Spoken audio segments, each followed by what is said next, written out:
Good afternoon, I'm Liz Reyes. We start with breaking news at this hour. The Jefferson Parish Sheriff's Office is providing an update on that search for escaped JPSO inmate Leon Ruffin. Let's listen in. All right, we're good? All right, thank y'all very much. We're here. I want to give a press briefing from the escape that happened on Sunday night and give a little bit more information. I'm not going to talk about the details of what we've been doing over the last 2 days. I know y'all want those details, but I'm going to let my investigators continue to work. Unfortunately, I'm not giving you an update that he's in custody yet, but I will hopefully be able to give you that soon enough. We're going to catch him. I have no doubt about that. Just want to, get some of the things out of what we had. We had an inmate in custody that was been arrested back in July for a murder here in Jefferson Parish. He had been in our facilities at the Jefferson Parish Correctional Center since then. Looks like he has several injuries that probably some fake, probably some not, but the reality of it is he continues to wear a boot all during the period of time that he's been in jail. He's been in our medical facility portion of that, which is actually a separate contractor from Jefferson Parish Sheriff's Office. It's not us that manages that, so we've got to take sometimes the word of the inmate and the medical providers of what's wrong with somebody and what's not. Looks like he was wheelchair bound, but also with a boot on his leg. And on the morning of Sunday morning around 12:55, what appears to probably have faked a seizure in the pod, fell off of his wheelchair, supposedly hit his head and faked a seizure in the pod. Man down, our medical staff from Correct Health responded to the pod, ended up, I think they gave him some Narcan, thinking it may have been an overdose or seizure. I'm not sure about the Narcan, but we're treating him from that standpoint. We contacted Gretna EMS, who arrived on the scene. They started evaluating him, and he was transported by ambulance of Gretna EMS along with the JPSO escort over to Oshner West Bank campus. He was entered the hospital around 1:48 and was assigned to the ER room right before 2 o'clock, where they did a battery of tests on him for a seizure. I don't know what the medical results were. I'm sure we'll find out later on, but I'm assuming they were probably negative, but that's what we have. At about 6:43, he was discharged from the hospital, where he was escorted in his wheelchair to our JPSO police unit. He was locked in the back with the cage in it, and for our deputy to drive him back to our Sally Port here at our jail, and to be able to be transferred back to his cell from that standpoint. What it appears had happened is when she started pulling off from the Oshner campus, he started screaming at his boot. His boot was causing him pain, or it was caught under the cage or whatever. Look, she acted like a human being. She thought she had a person that was hurting from the back of it. She treated somebody with compassion that doesn't deserve compassion, to be honest with you. She could have certainly turned around and said, tough luck, suck it up, we're going to get to the Sally Port and do whatever. Instead, she got out of a vehicle to go fix his boot, to go check on him to see what happened. Unbeknownst to her, he had had some type of pepper spray that was there. He had already removed the boot from his leg, ended up spraying her with the pepper spray as she opened up the door, and then ran around the vehicle and ended up jumping into the car and taking off in the police vehicle. Very proud of the men and women of this department, but not only this department, state agencies, federal agencies, and all of our local agencies. Within an hour of that happening and the call coming out, we had a major response here at our office. I probably had well in excess of 200 detectives, deputies arriving on the scene in order to locate this individual. We started utilizing all the technology that we have available. I found the vehicle really within 2.5 hours of it being stolen. But I mean, you think about the time it takes us to even respond to get here and then start setting it out. That's a monumental task to be able to find that vehicle. Found it. Radio that was inside the car was located, along with the wrap that was on his arm. We had preventions from being able to be handcuffed or shackled during the situation. He had faked a wrist injury to be handcuffed, and obviously had a boot on from preventing them to be shackles. Hindsight 2020, we probably should have done a whole lot different, but sometimes you've got to take their word and medical staff's word of what's wrong with him, and unfortunately he gamed the system in order to be able to take advantage of that situation. So he's still on the run. We are actively looking for him with all of our federal partners and local partners. I really thank thank all of our local agencies. I'm not even going to get into them. I'll deal with that when he's back in custody. But everybody has been a godsend to be able to come to the rescue in order to make that happen. We're going to do everything to get him back in custody. Tell him to enjoy his time out for a little bit, because he won't enjoy it for the rest of his life, that he's going to be in jail for his original charge. And with that, I want to give you know, any and every evidence we have received. Obviously, a lot of people that have given tips and stuff. Crime Stoppers has graciously offered a $5,000 reward that we want to put out there to the public. If you want to see him back in jail, or you just want $5,000 in cold hard cash, we'll be happy to take your tip. If it leads to the arrest of him, Crime Stoppers will certainly pay that reward. They can contact, was 822-1111, right? 822-1111. And so we'd love to have those tips. Our deputy's doing fine. She was certainly pepper sprayed. I'm going to release the video today to y'all. We have a video from Oshner where you can see her stop her vehicle in order to get out and see her pepper sprayed with the pepper spray, and then him obviously taking the car. Something that we're comfortable releasing at this point in time. We don't think that's going to jeopardize the investigation, but certainly I'll answer whatever questions that I can answer for you, but I'm not going to give you everything.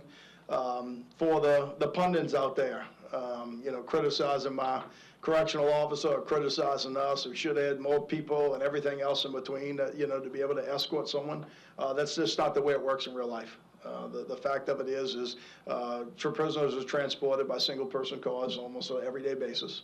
We'll never have enough people out there, but if you really think it needs to be two, we're taking applications here at JPSO. You can come join us instead of criticizing the people on Facebook, jpso.com/jobs. We'll take an application. We have openings for correctional officers, and you can be part of a two-man team if you really think that's the way it goes in real life. Sometimes stuff happens. Sometimes it's not perfect. We certainly are going to do what we can to get him back in custody, but I'm not going to put up with that from the standpoint of protecting our people.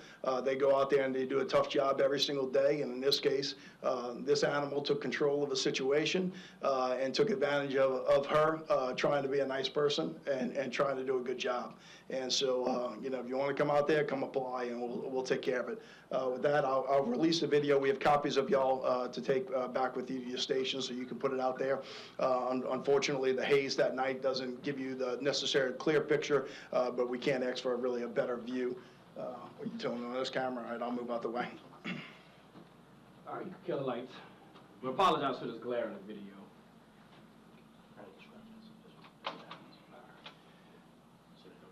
All right, so right now, the view that you see right now is from Auctioner. This is one of the security cameras. You'll see the vehicle actually come into play, and you'll see everything that transpired in the middle frame. And that's behind the hospital, or?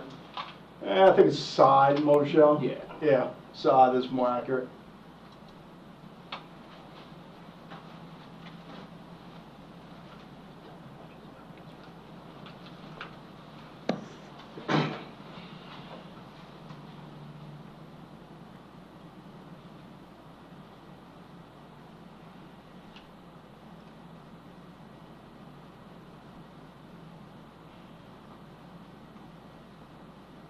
All right, so at this point, she exits her patrol unit.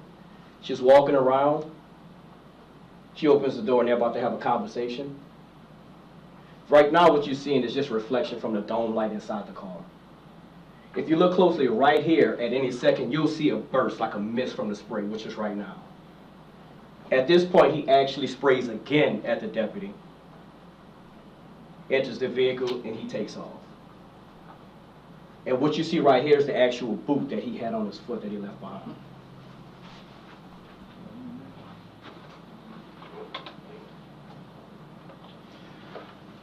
So she was under the effects of pepper spray immediately thereafter. We actually had nurse run back in and called it into 911, so our second district started responding. Her radio was in the vehicle itself. We were able to disable the radio almost immediately to make sure the criminal didn't have access to any communications, and that radio was located in the vehicle once we found it on scene. So we really didn't have any issues with that. But again, a lot of detectives working very hard in the immediate aftermath over the last few days in order to track this person down, and hopefully I'm confident we'll have a successful outcome soon. He can enjoy his time out shortly, but we'll catch up with him. Yeah, I'll take any questions. Yep, Michelle. Do you think you faked both injuries to the wrist? I did, yes. I mean, look, he was arrested with a boot back in July. He's been confined to a wheelchair, during that period of time. I do believe he had a previous ankle injury, but I think he was milking the boot injury, probably for a long period of time. I mean, you obviously see he can walk without the boot, so I think that's a ruse. I don't have any indication that he had a wrist injury. I think that's been, completely faked, in order to make sure he couldn't get cuffs on him from that standpoint. Unfortunately, our deputies don't always have access to the medical records, and so, even when we're at a hospital, we got to rely on the medical provider to give us the information or not give us the information from a HIPAA standpoint. So we're there from a security, make sure it doesn't escape, and we don't necessarily know the medical treatment that's there. So it's not a perfect system, but we can probably do a little bit better job of talking to each other to know. But when, different people are coming on different shifts, if you see somebody in a boot, okay, well, I guess he needs to be in a boot. That's not always the case. And look, let's face it. He would have at least been cuffed, at the very least, with the boot. Normally, yes, the answer is he would have been cuffed and shackled, provided the medical injury. I mean, we had other deputies at Oshner. I mean, we have rovers that go back and forth. So, I mean, it's not like there was not other people at that hospital at the time. That's regular for us to be at the hospital with additional, inmates and, other people. So they were there with them to get him in the car. I mean, I think she thought she was going to open up the door, adjust his boot, and head back onto the jail. And, obviously he had other plans. Is there any indication of where or how he got that pepper spray? Not yet. I'm certainly going to ask him that question when we get him in custody. But no, it was not our deputy on the scene. She had custody of her pepper spray, so it was not hers. We have some theories, but I'm not going to go that far yet. We'll certainly question him about it when we get him in custody. And if you could just talk about the efforts right now. I know you said a lot of agencies are involved. If you could talk about that. We've got a ton of agencies, right, utilizing everything that we have. They've been out. We will continue to be out. I'm not going to give you specifics on what we're doing. I'll give you a little bit better play when it's appropriate to do so, but right now is not the time. And just when it comes to the victim's family. From the original? Right. Yes. The original murder. Have they been notified? They have. They were notified immediately, and that's protected. We're aware of that situation. We'll do what we can to make that happen. But yes. At what point did the deputy involved begin to fire? I know Sunday you mentioned she fired 3 shots. Yeah, I think she fired 3 shots. I think she's just out of frame. I think the shots happened on that. On the film that we sent you, she's just out of frame, so you don't see it. But the casings are consistent with that. I think you just don't see her firing. Did the bullets actually hit the unit? Did it I don't think it hit. I hope it hit him, to be honest with you. But no, I don't have any indication if that's the case. I don't. Right now, I don't have that. We'll check him for holes when we catch them. But I don't think that's the case. I don't think we had. To be honest with you, I didn't ask to see if we had any holes in our unit when we recovered it. I just didn't ask that question. So I don't know an answer for that. I know our crime scene went out there and documented. I'm sure they tried to look and figure it out and do whatever they can, but I don't have that answer for you. And was anything taken from the unit whenever he stole? No, I don't think so. No, nothing that we believe is missing from the vehicle. It was a pool unit that she happened to be in the day, so there's nothing really that was there. As I said, the radio was found in the unit. So no, but there was no other really equipment there that we're worried about. I don't have that yet.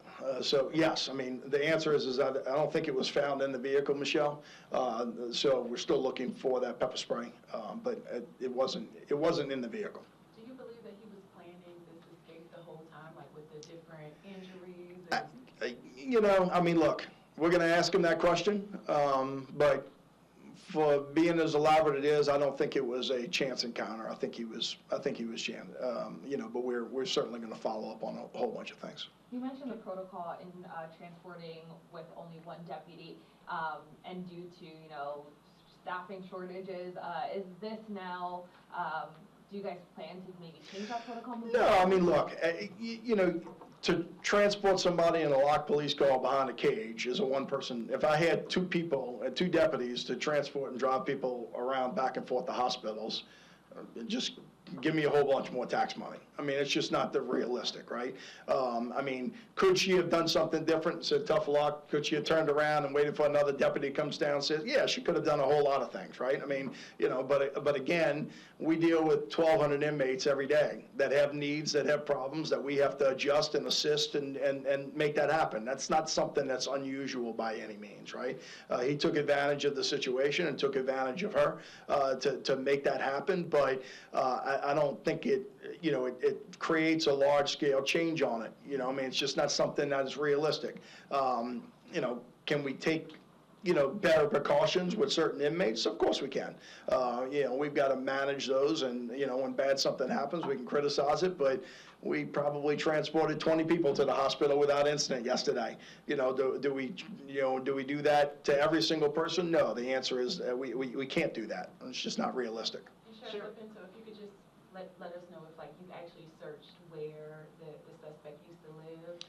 I'm not going to give you that, but I'll give you a whole bunch once he's in custody. You know, I'll help you all out and give you the information that you're looking for. But as I said the first night, let our people work.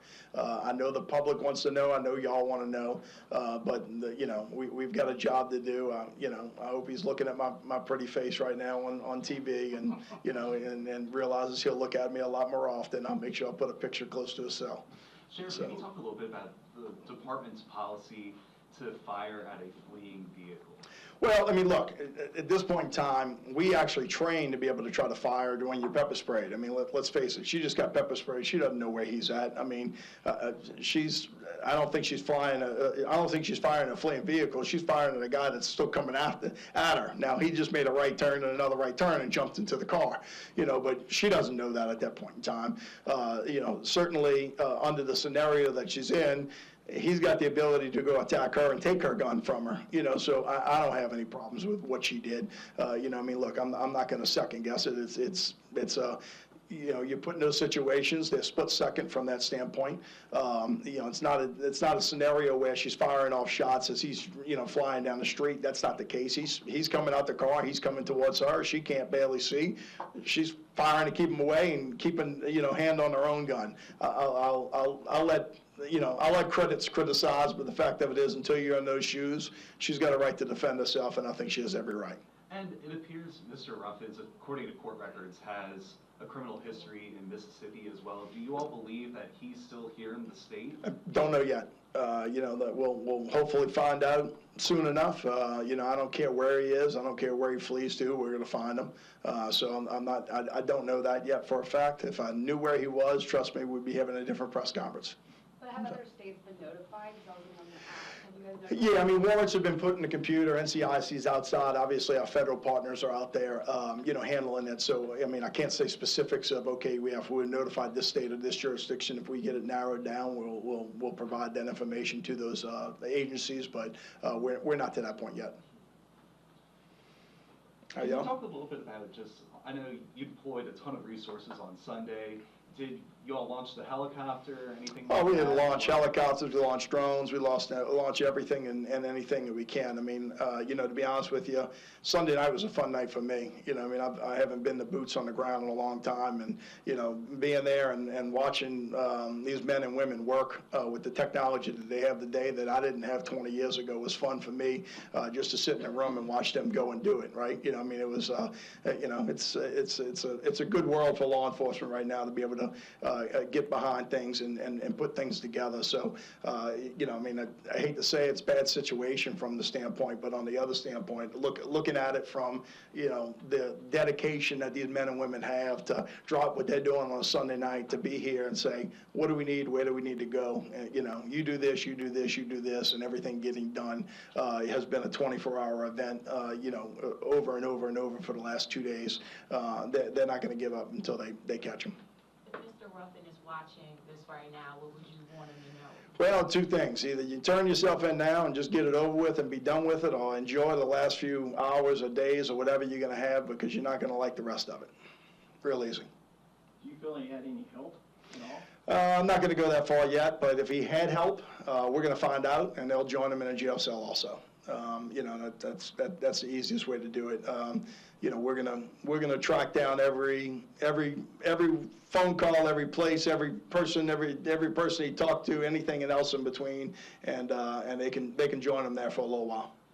Sheriff, last thing for me, really, can you talk a little bit about the strategy as well? Sunday night, we received an email notifying us of an escaped inmate and that a press conference would be held. Why at that point did we not have the suspect's name to at least, and then say the press conference is going to happen in an hour? Why was that information withheld? I mean, to be honest with you, that's not normal from us from standpoint. I mean, we made the decision very quickly that we were having a press conference to get his information out as quickly as possible. So, I mean, it's not something that we were withholding on purpose. It was be here in an hour and I'm going to give you every information I can give you. That's not normally in our, you know, if we have a homicide notice, we don't put who the homicide is. We just tell you this is the location to come, and we're going to give you the information when you get there. So it's certainly not a withholding by any means. As soon as you got there, within 2 minutes, your cameras turned on, and I gave you all the information that we needed. So that's not something that was specific to being withheld. We wanted that information blasted as quickly as possible. Hell, anything else? Hopefully our next conference will be a lot better one. Appreciate it. Thank you. All right, thank you all.